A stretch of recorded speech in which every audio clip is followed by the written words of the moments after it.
Welcome back to the podcast. This is episode 2. Thank you for everyone who listened to last month's episode. I got a lot of positive feedback, so keep it coming. And we always welcome suggestions to make it better, anything like that. Excuse the little congestion. I'm fighting off a bit of sinus infection, so I'm going to sound a little congested today, I'm sure. It's also the room that we use for our studio here. AC doesn't work. If you've been in Georgia the last couple of weeks, you know it's very hot. So a lot of working against us today. Our topic this month is going to be the 2019 federal rules changes for football. We'll also do some recent news, and of course the Umpire Ejection Fantasy League, and we'll dive in some of your comments on last month's episode as well. So here's the big topic today: the 2019 National Federation rules changes. 2 big rule changes this year. I mean, there's more than 2, but there's 2 really big ones. Both of them kind of trickle down from the ranks above us.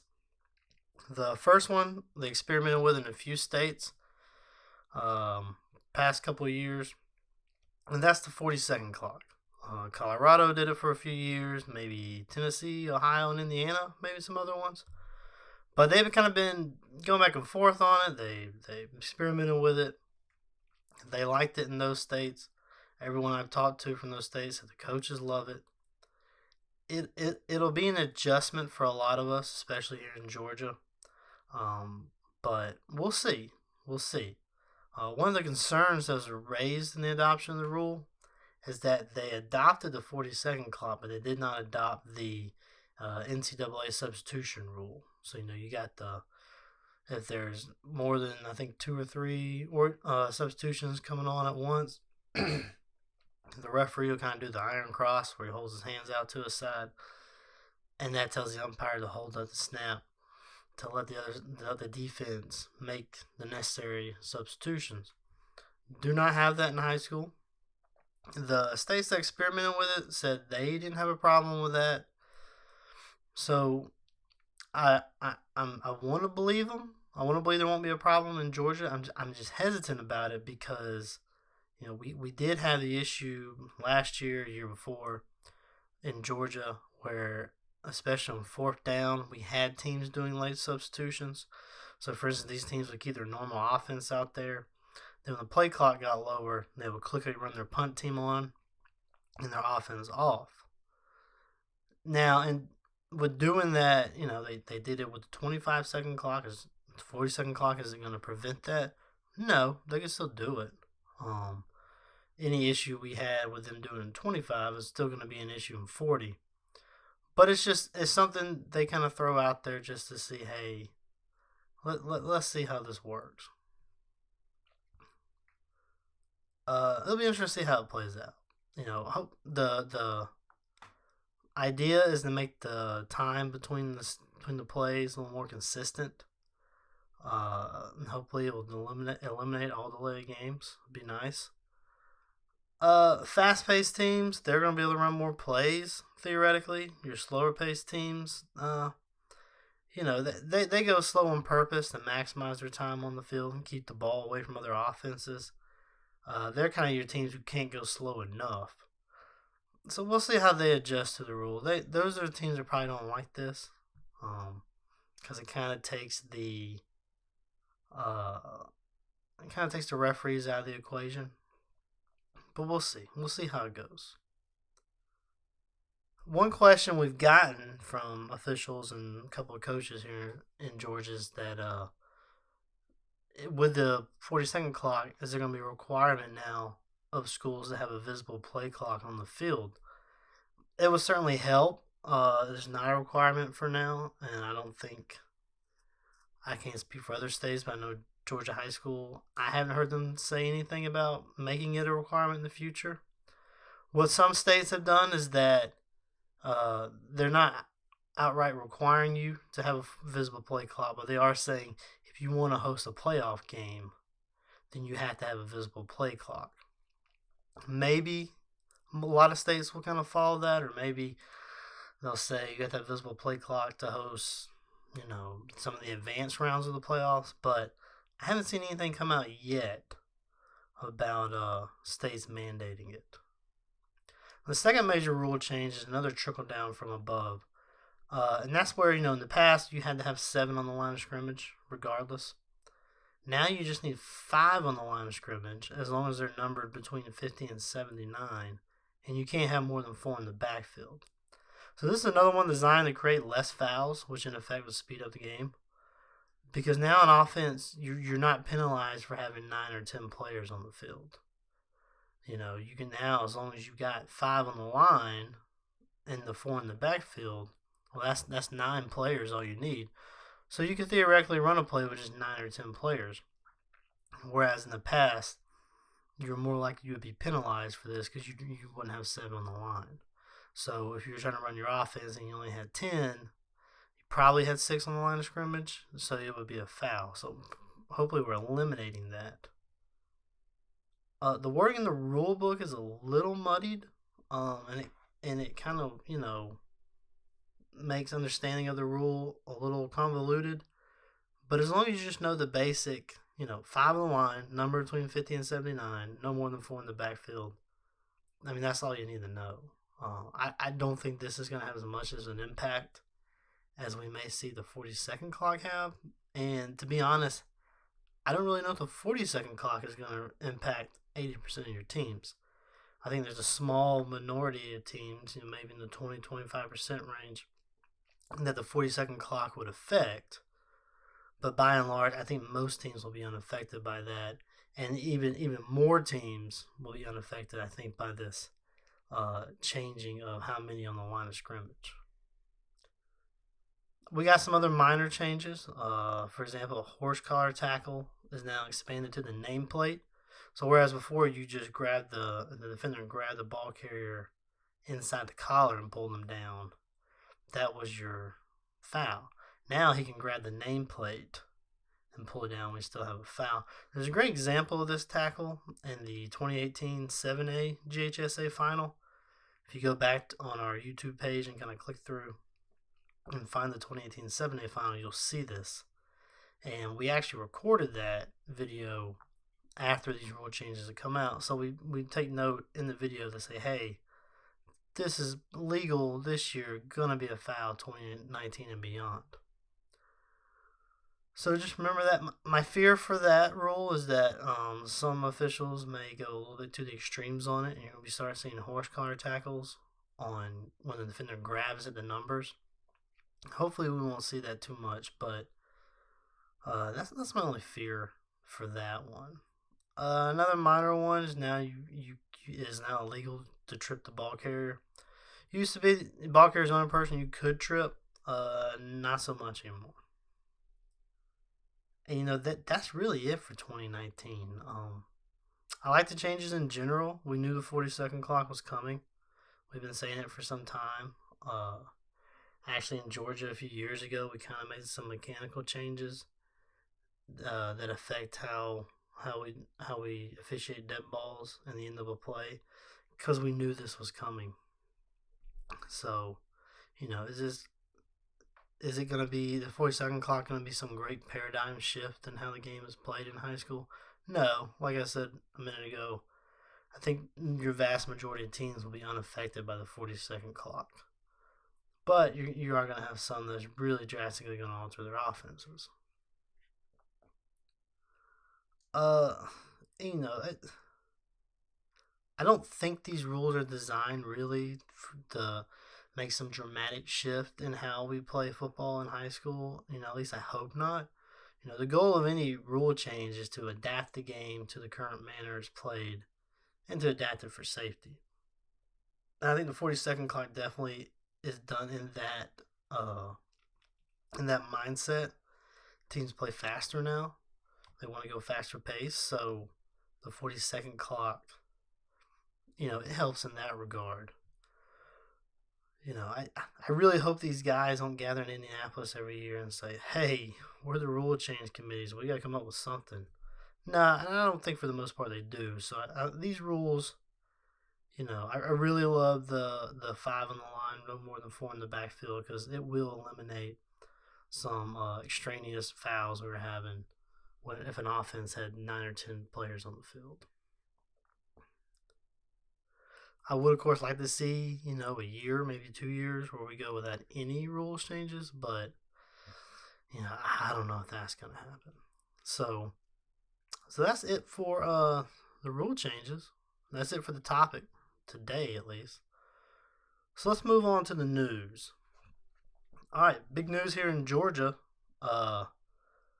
Probably should touch on it in last month's episode, but saved it for this month.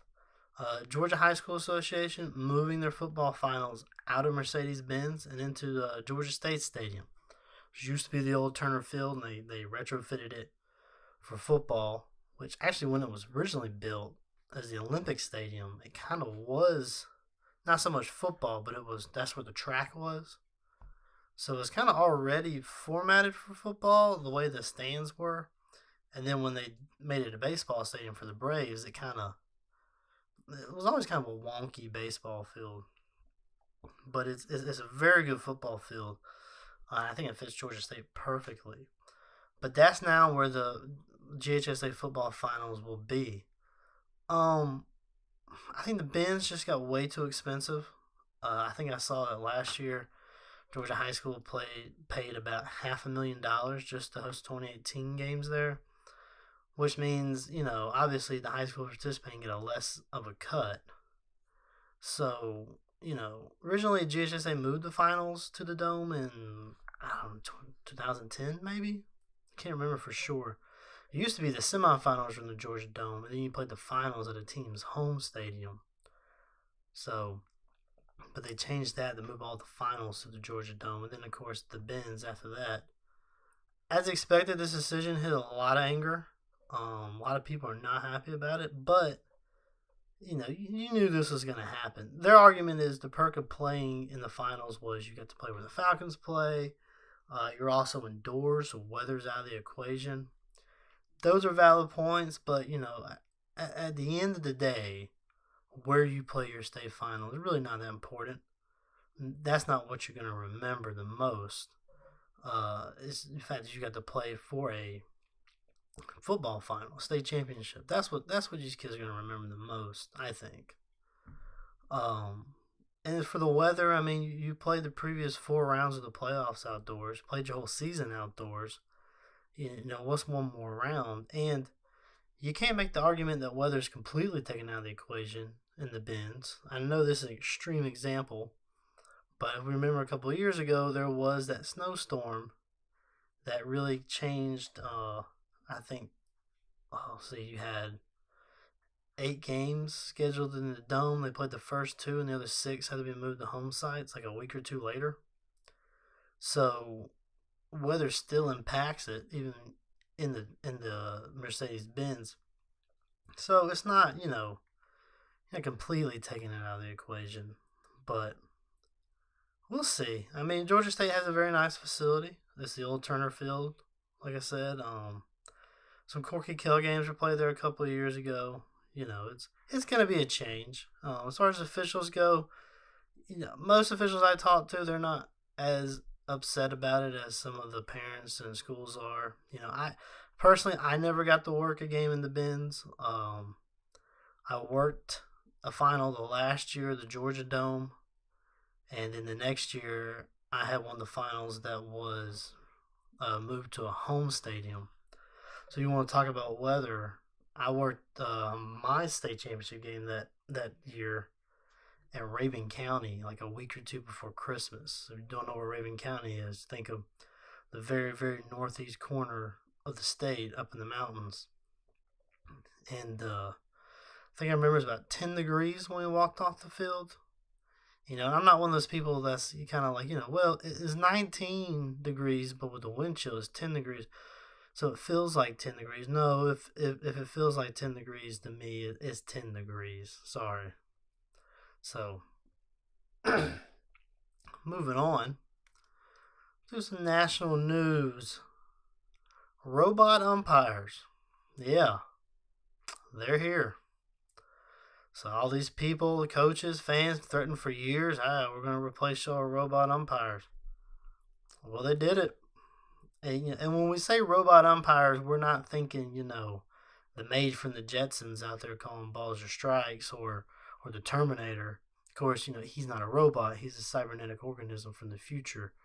But still, that's not what we're talking about. So this article is from Close Call Sports, who we also use for our Umpire Ejection Fantasy League. So let's see. This says after a half season delay, the Atlantic League and MLB announced the debut of an automatic ball strike system, which they call ABS, Wednesday's All-Star Game in York. TrackMan powers the computer zone technology as it does in Major League Baseball's pitch tracking efforts. Umpires will hear ABS prompts after each pitch. ALPB also will institute some other rule changes. But talking about the TrackMan, TrackMan will deem pitches ball or strike based on a similar methodology to how the technology functions at the Major League level. A human home plate umpire will wear a Bluetooth-connected AirPod paired with an iPhone, which is hooked up to a software program in the press box, whose sole task is to call balls and strikes. The human umpire will still retain final clerical authority over pitch calling if the system is clearly wrong. So, yeah, a lot of stuff to digest there. So you're still going to have a human umpire. You're still going to have a guy behind the plate wearing the gear. He's still going to be watching the pitch, tracking the pitch. It's just now if it is clearly a ball and the TrackMan says strike, well, he'll overrule it, or vice versa. And then what do you do if there's a delay in the Bluetooth, if there's a malfunction? Well, then the guy's going to call balls and strikes like normal. Which, I don't think that's going to affect the game too much. What you're still, the borderline pitches are going to, that's where this is really going to kind of affect the game. Now you got those borderline pitches that, I guess it'll bring some consistency because it kind of takes the human error out of it. But, it kind of takes the days of, Atlanta Braves fan, so this is who I go back to. You used to hear umpires tell stories of when they were calling balls and strikes for Greg Maddux. And Greg Maddux was so precise and where he could put the ball that he would start you in the first inning, kind of the corner of the plate, and just start slowly walking you outside. And these umpires, before they knew it, they were calling strikes 6 inches off the plate because he was just such a magician at how he did it. So you're going to take that out of the equation. I don't know. One thing I like about baseball is that they have this minor league system that they can use to experiment with rules changes. And there's other changes Atlantic League was doing, but they can kind of experiment with that.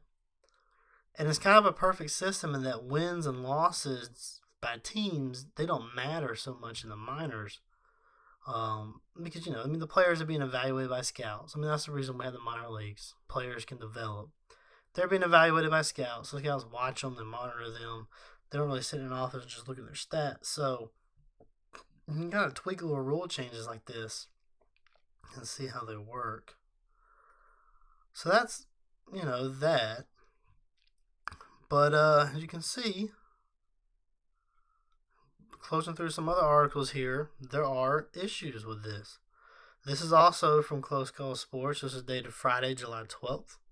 The Atlanta League's first ejection due to TrackMan occurred on the ABS system's first official day on the job, as High Point Rockers pitching coach Frank Viola was ejected by home plate umpire Tim Detweiler in the first inning of the first regular season game with ABS in play, after Viola yelled at Detweiler after a first inning walk, and the man in the plate umpire overruled TrackMan following several calls he disagreed with. There's the ejection report. With 2 out and 2 on in the bottom of the first inning of the Rockers Revolution game, Revolution batter Ryan Dent took 4 balls from Rockers starting pitcher Dominic DeMasi, around 1 swinging strike for a 5-pitch walk. Following that bat, Viola was heard yelling at Detweiler to do your effing job, as the High Point pitching coach demanded the home plate umpire step in to overrule ABS, which had deemed DeMasi's recent offerings as balls. Detweiler did not overrule ABS, called any strikes during the Dent at bat. Viola then charged out of the dugout and attempted to pursue Detweiler, where he was intercepted by third base umpire Bill Worthington and first base umpire Carl Fecto. Computer graphics indicate 3 of the 4 pitches ruled ball in TrackMan's second official game in York were located partially within the strike zone, while the 4th ball was located above the zone. Umpires are allowed to overrule ABS, so the electronic system is clearly wrong, but determining when to overrule TrackMan on a borderline pitch that may or may not be properly officiated via the ABS versus when to stay with the computer's judgment may be a sticking point that's bound to get both teams fired up. So that's what's going to happen. You're going to have coaches or players who think the system is clearly wrong when in fact maybe it's not. And, the umpires, they're told only to overrule if it's clearly wrong or right. It didn't say how far above the zone that 4th ball was, but if it wasn't clearly above the zone, then you're gonna trust the computer.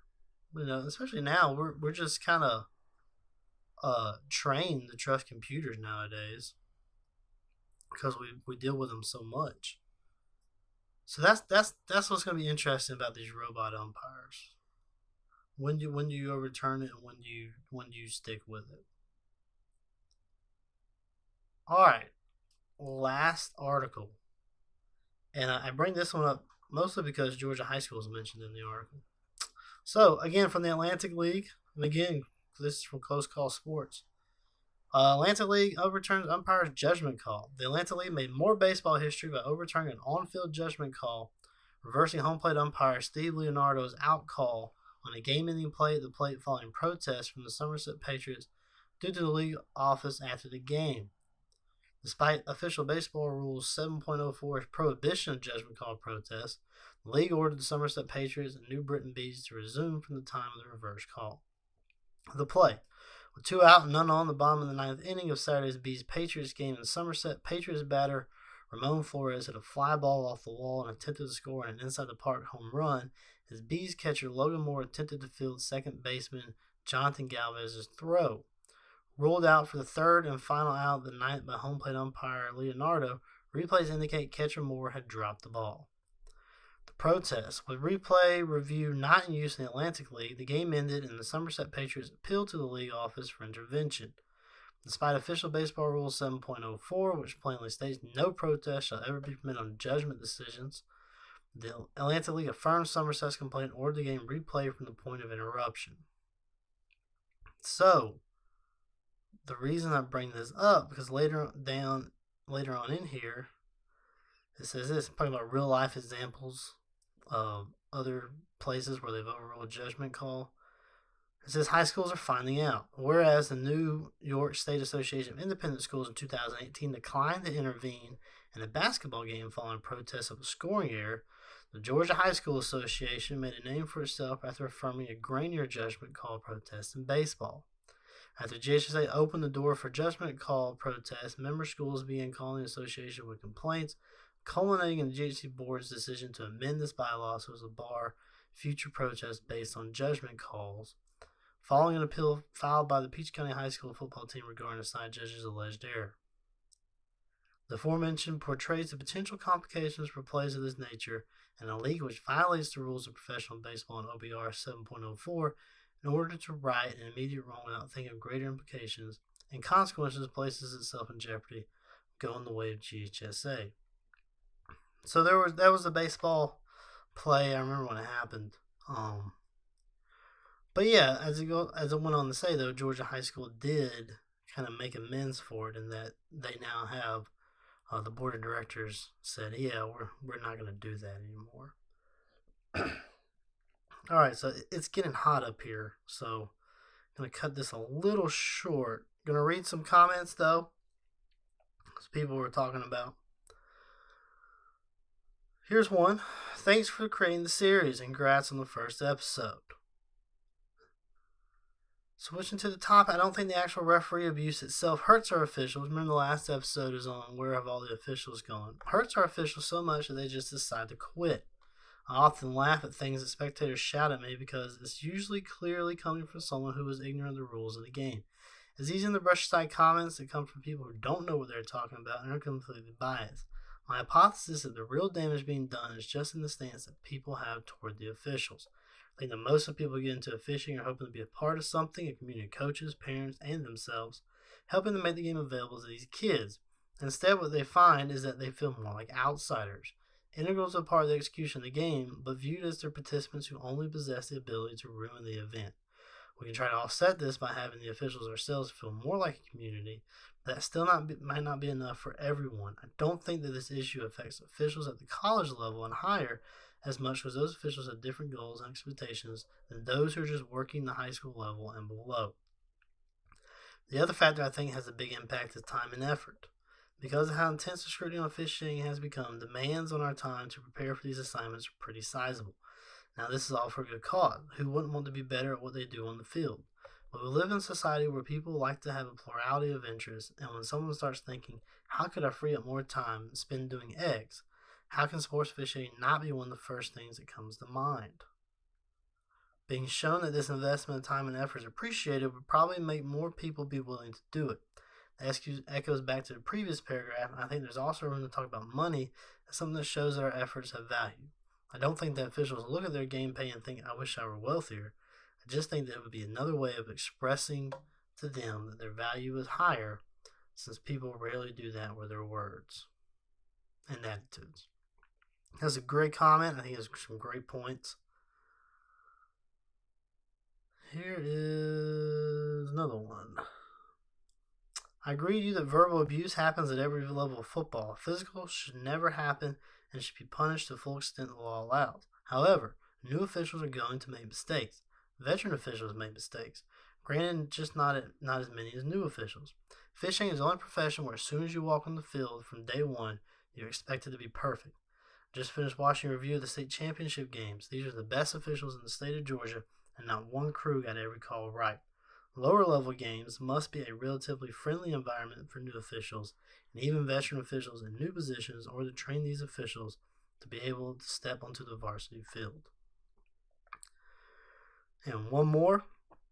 Mentorship within GHSA and each association will greatly enhance retaining new officials. As far as fan and coaches are concerned, football keeps them away further than any other sport, including softball and baseball. Having proper authorities available at every game, whether police or administrators, should keep us from dealing with non-players and concentrate on what's happening on the fields. There's going to be stupid people at every game. We cannot control that. What we can control is knowing the rules and knowing the position with which we work. Never had a coach question a rule, just a call or non-call. Lastly, I believe in my heart that every official wants to call that big game. That's our Super Bowl at any level. However, as time goes on, they see the same officials every year getting that opportunity.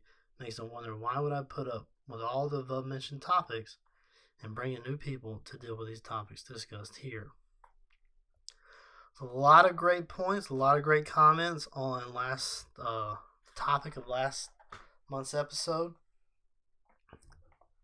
So that's going to wrap it up for us here today.